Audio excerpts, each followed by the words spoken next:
பிள்ளையார் சொல்லி போட்டியா? நானா பிள்ளையார் சொல்லி போட்டியா? பிள்ளையார் சொன்னாத அவங்க தம்பி முருகர் துண்ணு.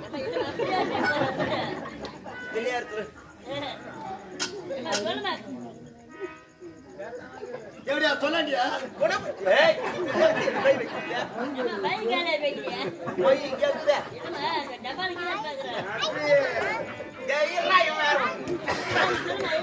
குணபுரி நாடி குணபுரி மன்னன் அவருடைய மகன்